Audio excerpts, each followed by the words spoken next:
Hello out there and welcome to episode 60 of the Nursing Home Abuse Podcast. My name is Rob Schenk. And I'm Will Smith. And we are Georgia trial lawyers focusing in the areas of nursing home abuse and neglect.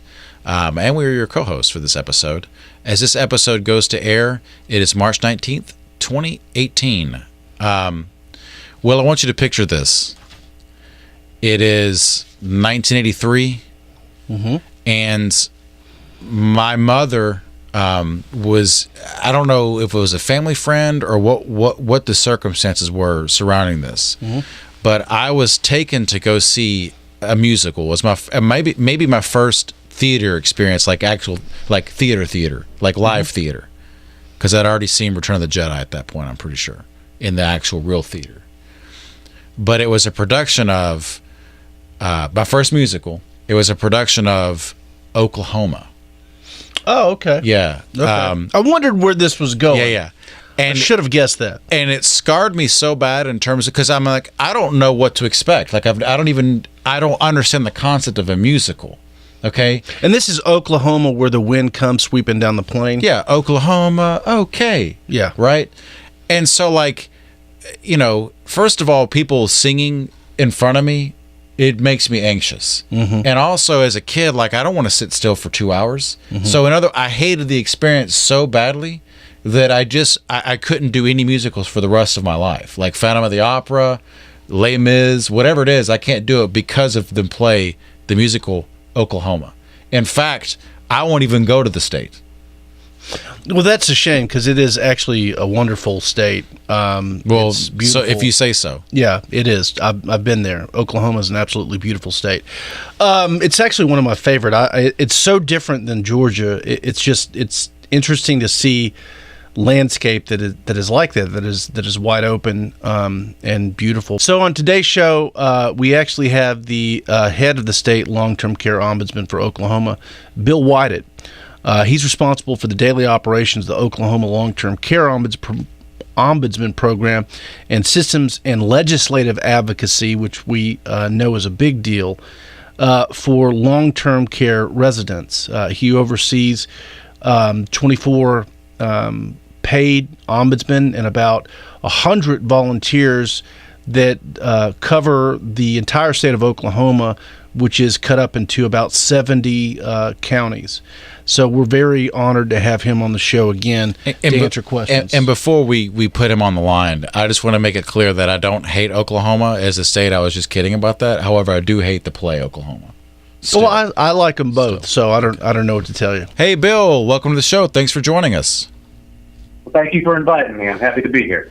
Bill, do you have a percentage of the complaints that come across your desk that you find egregious and turn over to either law enforcement or state agencies for investigation and further investigation, and then a percentage of complaints that come across your desk that you would consider non-issues that in your mind it's nothing? And of those percentages, what are some commonalities of both categories? Like, what are some themes, if any, that you find in both those categories? Right. Most often, we are able to either fully resolve or partly resolve most cases without action or referral to another enforcement entity. Less than 5% of our cases end up ultimately being referred on for enforcement.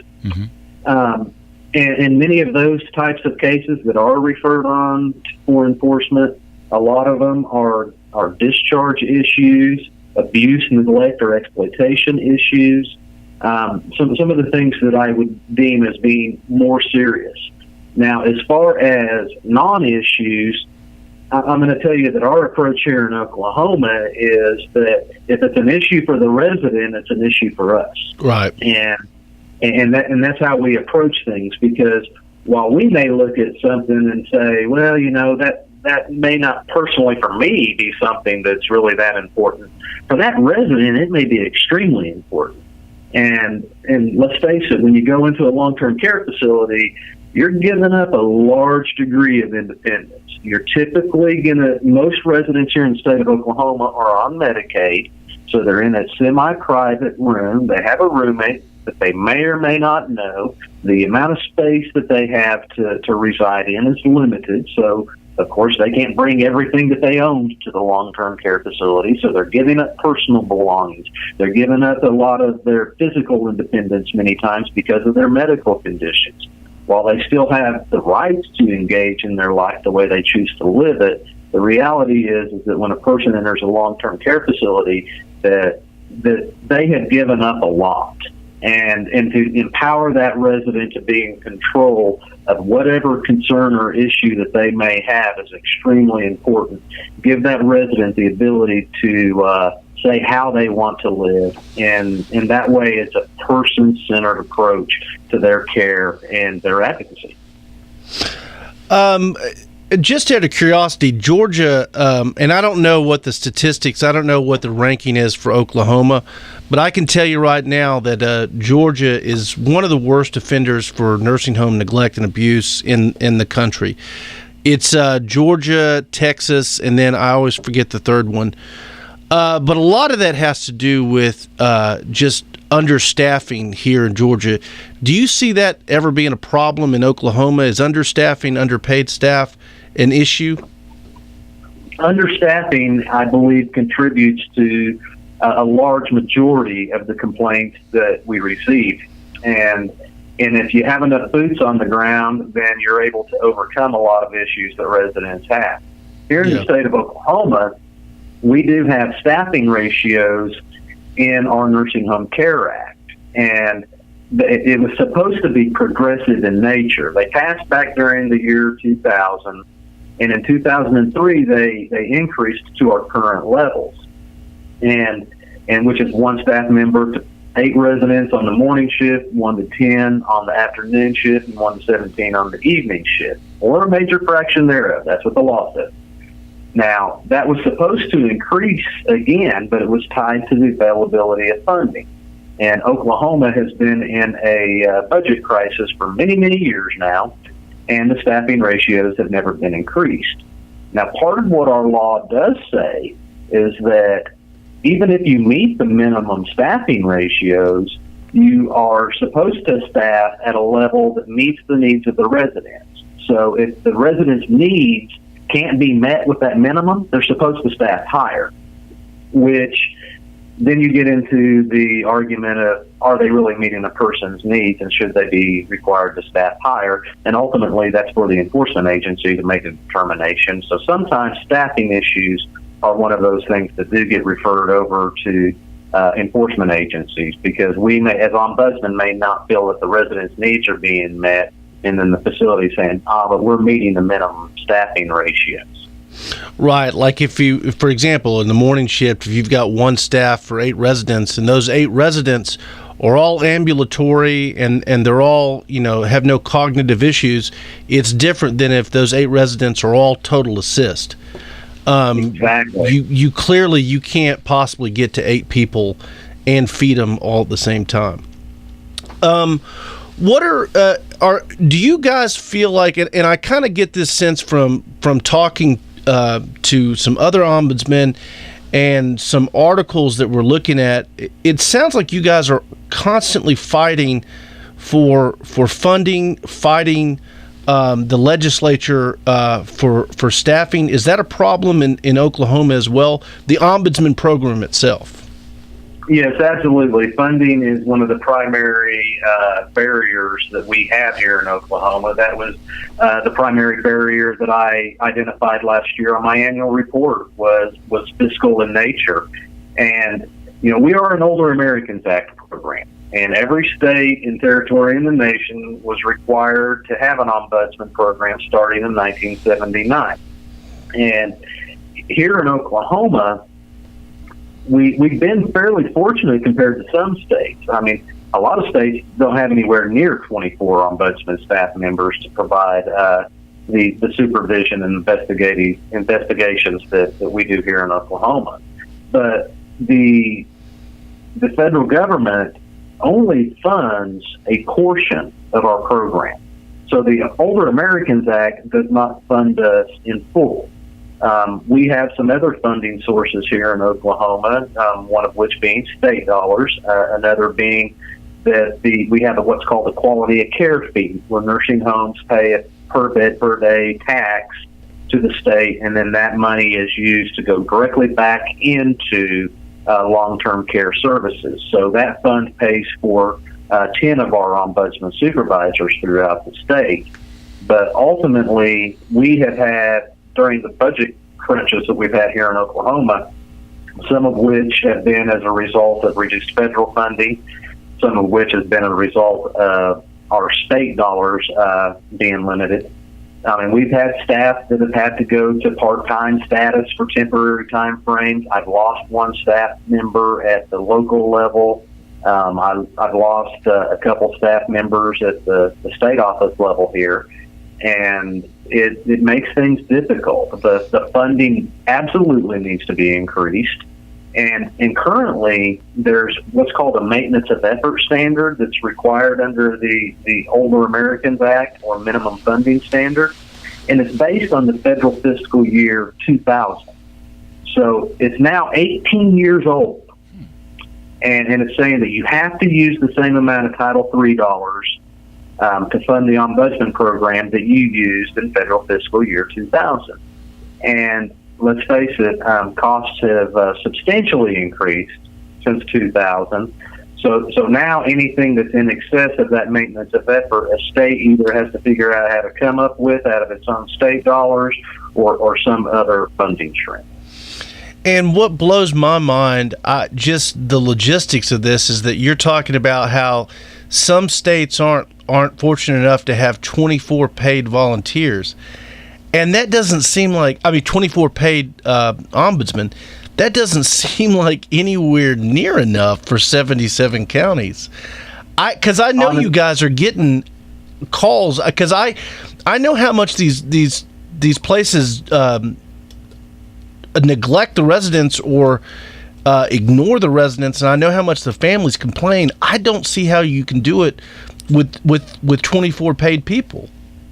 Yeah, and it is tough. I'll be quite honest with you. I would love to see the staff numbers doubled, and that way we could be out there more frequently. One of the things we've had to do here in Oklahoma as a cost-saving measure is that not only do we investigate complaints, we do what we call regular routine visits. And we our policies here in Oklahoma is that we will go out there 4 times per year on a regular routine visit, where we're not necessarily going to investigate a complaint. We're just going to see how things are going, to talk to residents and build rapport and be present and known. And so here in Oklahoma, due to the budget cuts that we've had, we've rolled things back, and we're only doing 3 routine visits a year now. And we've cut back on our trainings. Typically, by our administrative code, we're supposed to have 4 ombudsman trainings per year, and we've had to cut it back to 2 because we don't have the money to even pay for the ongoing training at this point in time. And what kind of training is that? Is it? I would imagine you guys have to know the rules and the regulations. Yes, and a large part of it is focusing on rules and regulations. Of course, the Ombudsman program recently has new rules that we must follow. There's new Code of Federal Regulations that governs the Ombudsman program. That took effect back in July of 2016, and that was the first set of federal regulations that the Ombudsman program has ever had. Although we came into existence in 1979, our federal regulations didn't get promulgated and come into effect until 2016. Right. So a big part of it is bringing our staff in, training them about the rules and regulations. We bring in guest speakers to talk about different programs and services to help educate the ombudsman about what's available that might be able to help residents overcome any problems that they may have. And then also to just overviews of the systems that are in place. That way, that education that the ombudsman receives is very well-rounded and can take them in whatever direction that they may need to go on any given circumstance. And so, I guess there's, I know for a fact that there's Consumer Voice as one of the interest groups that's advocating on your behalf. Who else is out there? Because I know for the nursing home industry has a huge, rich wealthy special interest lobby. What about ombudsman? Well, here in Oklahoma, we do have some grassroots organizations that truly help us out. We have what we call the Oklahoma Aging Partnership, and it consists of our Oklahoma State Council on Aging, our Alliance on Aging, and our Oklahoma Silver-Haired Legislature. Oklahoma is one of the few states in the nation, I don't know if there really is any others, that has two legislative bodies. We have what's called the Silver-Haired Legislature, that it isn't legislature in the aspect where they're writing new laws and things like our regular legislature does, but they pursue different bills that will effectuate positive changes for aging populations here in Oklahoma. So I work closely with all three of those entities and meet with them regularly, especially during the legislative session. And we monitor legislation and try to effectuate change at that level. So we've got some grassroots groups who work closely with us. We work closely with entities like AARP and reach out to them if there's issues that we feel that they can either help us with or we can help them with. Bill, could you tell us more about the Silver-Haired Legislature? Do they run for office? Or is it? We don't have that. That's really interesting. Yes, they do actually run for office, and how it kind of works. And I'm not an expert in the SHL, to be quite honest with you. Sure. Is how it works is that each area of the state appoints representatives to the Silver-Haired Legislature, and then within their appointed members to the SHL, they elect officers, just like our legislature does. There's a speaker and all of those types of different positions that they have, and they come together and they meet regularly, and they try to come up with some ideas for bills to effectuate change that's positive for the aging population. Here in Oklahoma this year, one of the Silver-Haired Legislature's effort was to increase the number of paid ombudsmen that are paid for out of the quality of care fee that I mentioned earlier from 10 positions to 15 positions. So our legislature is supposed to convene the first Monday in February, and it will run through the end of May. So where that ends up, I don't know at this point in time, but we're hoping to get that through. We've got to find an author to be able to slip that into a shell bill or something for us. Do you have an understanding of how long that's been around, the Silver-Haired Legislature? Like, is that like a new thing? Back in the 80s. 80s. I wonder why Oklahoma? I wonder is it have more of an aging population in the? I don't know. I can tell you, we don't have that. We don't have that in Georgia. It's always a shame to me that the aging population isn't more represented like that. I mean, you would think that these are the people that everyone cares about, whether you're Republican or Democrat, and that is not the case. Like both political parties are just as guilty as neglecting them. But it sounds like Oklahoma's got a really good idea here. I wish Georgia could adopt something like that. But in the past, Oklahoma actually funded the Silver-Haired Legislature, and they had a little bit of legislative appropriation to help them do their job. That is not the case anymore. And so, like you see in Georgia and mentioned, this is not a partisan issue at all. I mean, no matter what side of the aisle you're on, there's been things that have done at the legislative level that have not necessarily been good for aging Oklahomans. And so we're kind of a nonpartisan approach. The groups that I work with make it very clear that, this isn't about being a Republican or a Democrat. And, we have members on all sides of the aisle that I work with and sit down together. And our number one goal, regardless of our political affiliation, is to effectuate positive change for older Oklahomans. Do you see a common demographic within the Oklahoma Ombudsman? Are these people that generally this is a second career? Are they, is it people that, they maybe started off part-time? Are they mostly college educated? Like, is it all different kinds of people or? The demographics for our volunteers especially vary widely. Now, I can say that most of our volunteers are older individuals where they've either had to deal with a long-term care issue personally with a family member, or it's something that they've just, had an interest in as they've gotten older. But, we have volunteers of all ages. Yeah. We have volunteers that are college students, and we have volunteers that are retired, and volunteers that are still working full-time jobs. And, we need a lot more volunteers. And volunteerism has changed over the years. And I don't know if every state in the nation is seeing what we're seeing here in Oklahoma. Our volunteer corps has dropped from 215 volunteers to approximately 105 volunteers right now. And so there's been some shifts in demographics. Now, historically, most of our volunteers are what I would call the greatest generation, that World War II generation. Yeah. And as they've aged out and gotten older and stuff, now we're seeing more baby boomers, Gen Xers, and millennials coming in. But how those different generations approach volunteerism is extremely different from one another. And so what worked for the greatest generation may not absolutely work for the baby boomer or the Gen Xer. Well, Will considers the millennials the greatest generation. That is absolutely not, Bill. That is absolutely not true. Okay, Will is actually an advocate on behalf of millennials.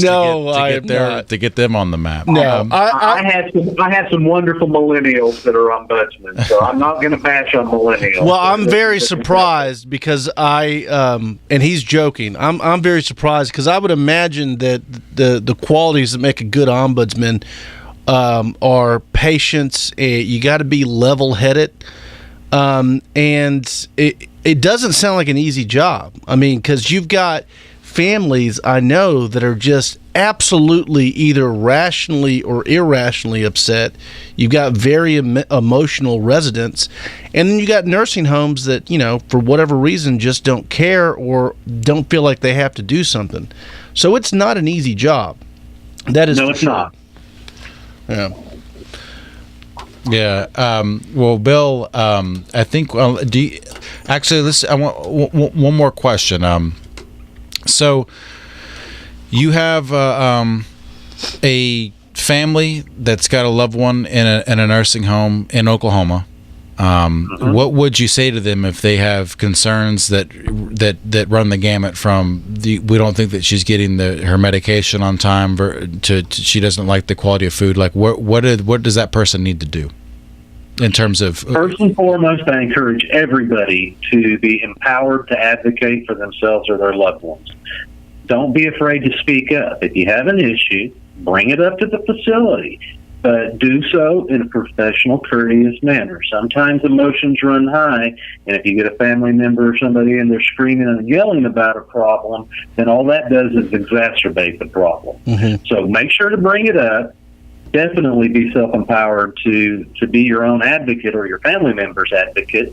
And if that doesn't work for you and you're not able to get the problem fixed, definitely reach out to your ombudsman, because ombudsmen are there to assist those residents. Now, the family members who may reach out and call us, they need to understand that we are resident-directed.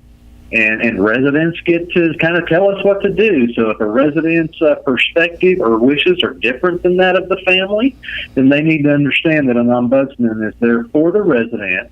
But they still have other avenues at their discourse. If an ombudsman can't take some step that a family wants to take, they may need to pick up the phone and also call the regulatory agency. And if there's a regulatory issue that's going on, they can make those reports directly to the regulatory agency. And in that way, somebody can get out there and investigate what's going on with that. Very good. And the number that we read out at the top of the show to Bill's office at the State Long-Term Care Ombudsman in Oklahoma was 405-521-6734. Again, that's 405-521-6734. That's for all of our listeners that happen to be in Oklahoma. Oklahoma. Yeah. So if you're that's Oklahoma. Yeah. And for Georgia, I spoke with Melanie not too long ago, and she asked me to share with everybody how to contact the Georgia Ombudsman as well. And you can reach out to the Georgia Ombudsman at 866-552-4464, or you can find Georgia Ombudsman information on the web at www.georgiaombudsman.org.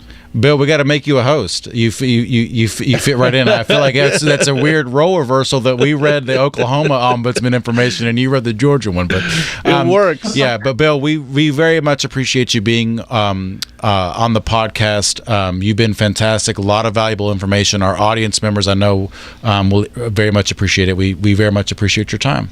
Absolutely, and hopefully I get to see you at one of these Consumer Voice conferences coming up pretty soon. Yeah, I hope to get to one of these days. Maybe when Oklahoma gets out of our budget constraints, I'll be able to go to both the State Ombudsman Conference and the Consumer Voice. Awesome. Well, good. Thank you so much, Bill, for coming on. Thank you, guys. You have a great day. You too. Bye-bye. A lot of great things this episode. Yeah. Again, to set the record straight, I don't hate the state of Oklahoma. Mm-hmm. I do, however, hate the musical Oklahoma, and I think that's justified. I guess. I don't know. I mean, Will, along with, growing up reading Shakespeare, eating food and things like that, enjoys a good musical. My favorite musical is what, though? All right, hang on. Okay. Your favorite musical, I probably already said it, is probably Les Mis. It is Les Mis. I knew it. That definitely, it's got some French, something wrong with, something happens in France, I'm pretty sure. Russell Crowe was in the movie. But so it's about this man, Jean Valjean, who steals some bread to feed his sister, and he's imprisoned, and he serves time in prison. He's finally released. The prison guard is Inspector Javert, who never trusts Valjean because once a thief, always a thief. He has no forgiveness in his heart in the very beginning anyway. And it just follows Valjean as he steals some silver from this priest, and the priest forgives him, and Javert continues to follow him, and he becomes mayor of a small town, I mean, like, but Javert is definitely like. Is this like a 6 week? It's a 6 week musical. Anyway, it's amazing because it's also set at a time of a French Revolution, not the French Revolution. So there is a revolt, and it's the backdrop of this intersection of Javert, who's this unrelenting, unforgiving system of justice, and Valjean, who's a man that's caught between the revolution and this evil system of justice that has no forgiveness, and it's just amazing. So what we're gonna have to do is, if at all possible, you're gonna have to put some disclaimer at the beginning of the episode that if you're driving while you're listening to this episode, you will most certainly fall asleep and careen off the side of the road. Okay. And Will's recapitulation. Yeah. Anyway, I've seen it 3 times, including one time at the Palace Theatre in London with the original cast that included Colm Wilkerson and Philip Quast. So Philip Quast was Javert, Colm Wilkerson was Valjean. Well, Palace Theatre in London. For those of you that are listening on Spotify, I encourage you to click off of this podcast and go over to the Les Mis soundtrack and begin listening. Yeah. Well, with that, that's going to conclude the episode of the Nursing Home Abuse Podcast. As always, you can watch the podcast, each and every episode. It comes out Mondays on YouTube or at our website, which is nursinghomeabusepodcast.com, or you can download the audio on whatever platform you use, whether it's Stitcher, iTunes, Spotify, whatever the case may be. And with that, we appreciate you, and we'll see you next time. See you next time. Thanks for tuning in to the Nursing Home Abuse Podcast. Please be sure to subscribe to this podcast on iTunes or Stitcher, and feel free to leave us some feedback. And for more information about the topics discussed in this episode, check out the show website, nursinghomeabusepodcast.com. That's nursinghomeabusepodcast.com. See you next time.